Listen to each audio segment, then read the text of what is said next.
Tout de suite, c'est le journal de l'économie avec Claire Bonichon. Bonjour Claire. Bonjour Hélène. On va d'abord faire un point sur les marchés. Quelle est la tendance en Asie ce matin? Eh bien, tendance plutôt baissière. Shanghai est dans le rouge après avoir déjà perdu plus de 11% en 3 séances. Il y a toujours une forte volatilité sur les places chinoises car on compte parmi les investisseurs une écrasante majorité de particuliers au comportement jugé imprévisible et la politique de rachat d'actions du gouvernement chinois ne suffit pas à rassurer complètement. La bourse de Tokyo a clôturé il y a quelques instants. Vous le voyez, le Nikkei qui clôture en baisse de 0,25% après avoir pourtant ouvert en hausse. Les investisseurs sont restés attentistes avant les résultats de la réunion de la Banque centrale américaine sur sa politique monétaire. Et hier, de nombreuses entreprises ont publié leurs résultats aux États-Unis, notamment les résultats de Twitter.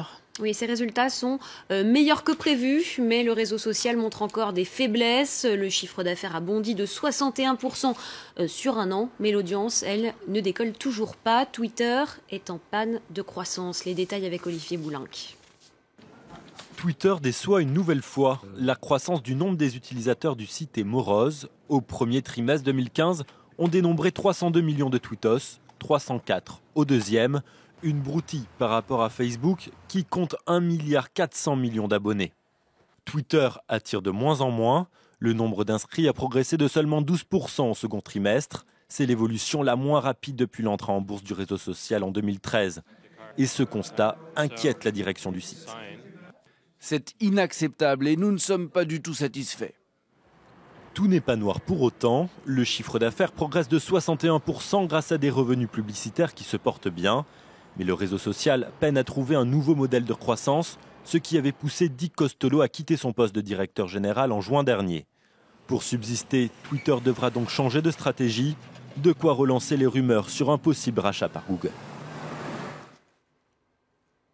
Dans le reste de l'actualité économique, Microsoft lance aujourd'hui Windows 10. Oui, le nouveau système d'exploitation de Microsoft est disponible pour le téléchargement. Dès aujourd'hui, il sera gratuit pour ceux qui utilisent déjà les anciennes versions. Microsoft espère ainsi faire oublier l'échec de Windows 8. Windows 10 équipera les PC, mais également les smartphones et les tablettes. Une grande première. Le groupe espère ainsi faire face à la concurrence de Google et Apple.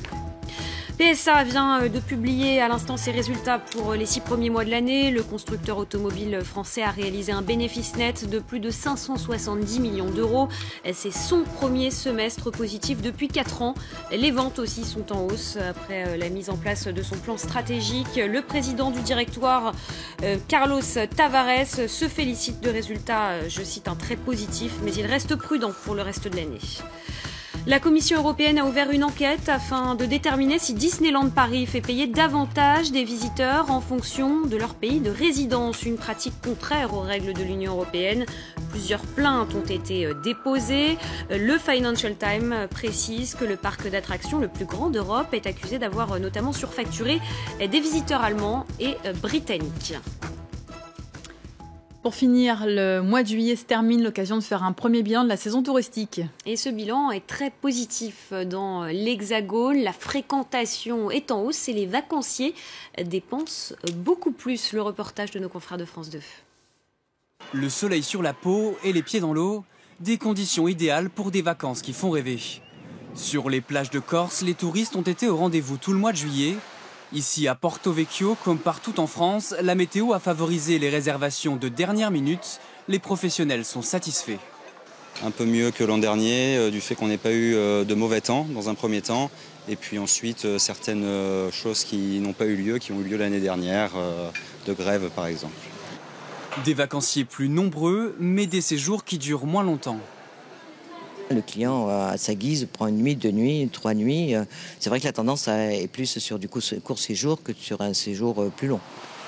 La Corse, la Bretagne, le Languedoc-Roussillon ou encore Paris sont les destinations les plus prisées des vacanciers. Les touristes étrangers sont au rendez-vous à la recherche de soleil ou de patrimoine. Nous venons en Normandie pour visiter les plages du débarquement. Je pense que c'est important que les enfants comprennent ce qui s'est passé.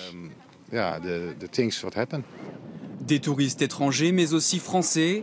Ils sont 18,8% de plus qu'en 2014 à avoir choisi de rester en France. Une conséquence directe de l'instabilité dans les pays du sud de la Méditerranée. Près de 500 000 Français qui envisageaient de partir à l'étranger ont décidé de rester dans l'Hexagone car la destination France apparaissait comme beaucoup plus sûre que les destinations étrangères. Si le mois de juillet est déjà une réussite, les professionnels du tourisme espèrent voir ces bons résultats se poursuivre. En France, le tourisme génère chaque année près de 8% du PIB. Voilà, c'est ainsi qu'on referme ce journal de l'économie. Merci beaucoup Claire.